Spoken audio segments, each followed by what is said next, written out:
how does a man in custody win an election by a landslide? He's just a legend who cracked down on crime, who cleaned up the streets.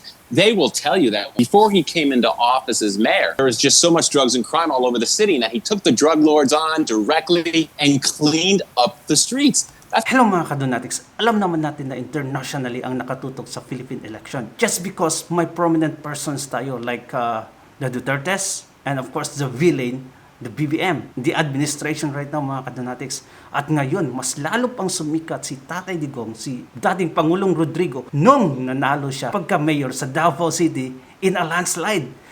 Alam niyo, takang-taka talaga ang mga international media. Hindi sila makapaniwala. Ganon ang nangyari na landslide talaga while he's in a prison. Well, mga kadonatics, let's watch the video.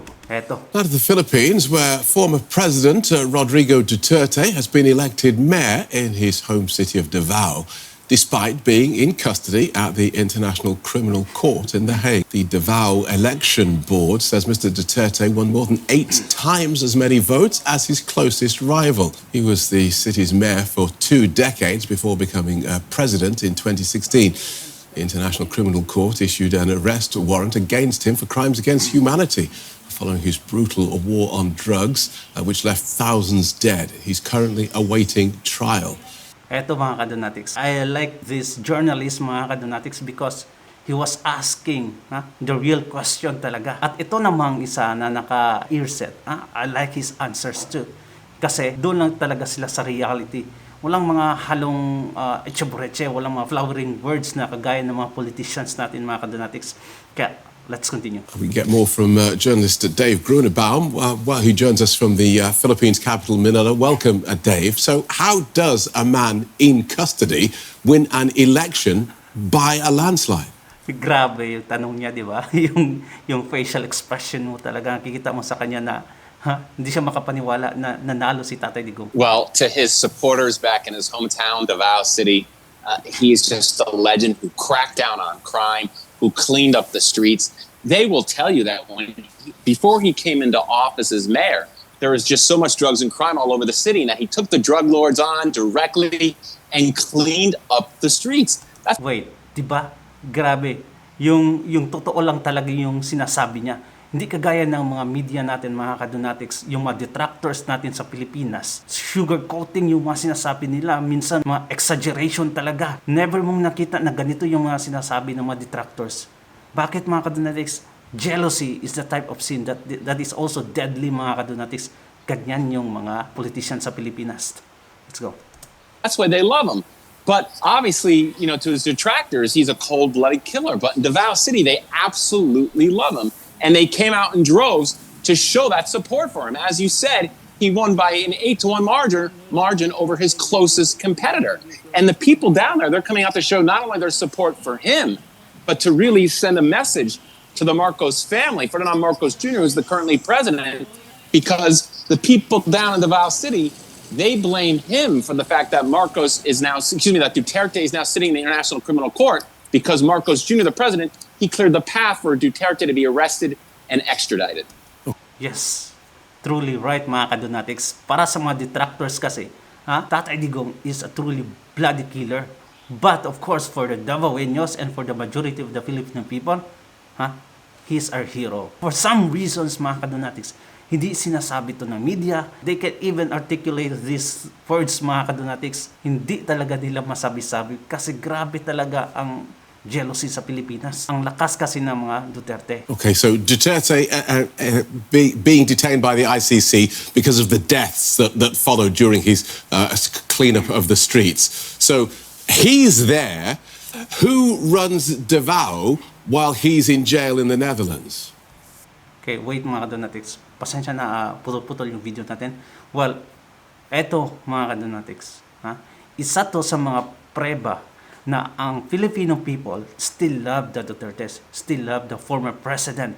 Kaya he's winning by majority mga kadonatics. Makakatulong to sa ICC na investigation sa kanya. Bakit? Yung mga detractors kasi sinasabi na he is a bloody killer talaga. At marami ang ayaw sa kanya.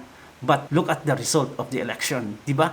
ang daming mga politicians na nanalo na allies ng mga Dutertes. So it's gonna be a win-win situation for the Dutertes, mga Kadonatics. So Duterte's daughter, Sarah, who's currently the vice president, she says they're actually talking to lawyers to see if there's a way that he can get sworn into office. They would have till the end of June to really figure this all out, hypothetically.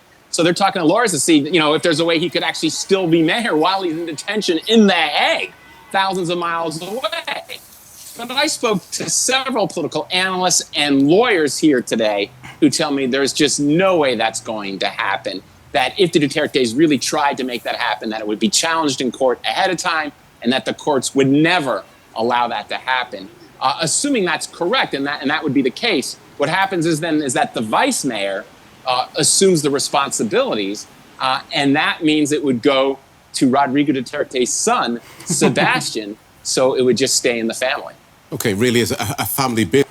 At alam nyo ba, mga Kadonatics, since ang magiging acting mayor si Baste sa Davao City, ang magiging vice mayor naman, mga Kadonatics, is taken from the councilor, which is the Rodrigo Duterte II. Sa kanila pa rin lahat. Business there. And you mentioned that the daughter, Sarah, currently vice president, who herself is facing impeachment. And I wonder if this massive victory for her dad is in any way politically helpful for his daughter. Not only does it help her and the whole Duterte brand, but more importantly, there was a Senate election for 12 of the 24 Senate seats that also went on. And when you talk to political analysts of the way that lines up, the key thing for Sarah is the magic number of 9. Between all 24 seats, she needs to make sure that at least 9 people would not convict her. And you like to think these decisions are made based on the evidence, but the fact is in the Philippines, for many of these senators, it'll be based on which way the political winds are blowing that would favor them.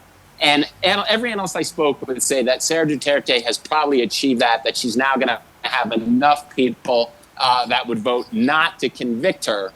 And the importance of that is that then would allow her to stay on track to run to be president in 2028. Keep in mind the current president, Ferdinand Marcos Jr., he's limited to 1 term.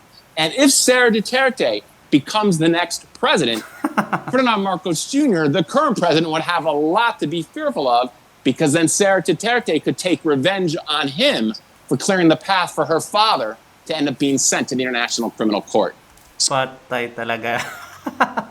They are doing the best they can na ma-impeach talaga si Sara Duterte. Bakit? Ito yung rason. Because definitely is going to go after the Marcoses. No? Ang karakter ni Inday Sara Duterte, mga Kadonatics, pag inunahan mo yan siya, nako, tenfold yung balik sa'yo. Kaya nag-threaten na yung palasyo ngayon na you should not be an obstructionist. May mga sugarcoating pa sila, mga Kadonatics, na obstructionist. You should not be an obstructionist by the administration. Sabihin mo na lang na opposition. Obstructionist ba? Sabi kasi nila na okay lang opposition, wag lang obstructionist. Kung gusto nila impeach si Inday Sara Duterte, obstructing the process, mga Kadonatics, as a senator, nako, mananagot ka. Let's go. So the drama could just continue here. Okay. Philippines politics, a family business. Thanks for talking us through that, Dave. Journalist. Anyway, hindi natin pagpatuloy kasi yun naman yung dulo. Oh, what do you think, mga Kadonatics, di ba? Grabe. Kaya, nako, humanda na ang mga Marcoses nito. And for sure talaga, nakita kasi ng mga senators ngayon, mga Kadonatics, na malakas talaga ang mga Duterte. And obviously, they will not go against the Duterte. Kung nandyan na sila sa Senate, mga Kadonatics, they are mostly untouchable na ngayon. So, they can decide on their own without thinking about the administration that will go against you. They have independent thinking. They can decide on their own. Well, mga Kadonatics, I believe makukuha talaga yung 2/3 na vote na that will go against the impeachment. Just 9 lang talaga yung kulang. Meron na tayong 5 sigurado dyan. 4, marami pa. So, yeah, definitely, she will not be impeached, mga Kadonatics. What do you think? Comment down below, mga Kadonatics, and please don't forget to subscribe. Bye-bye.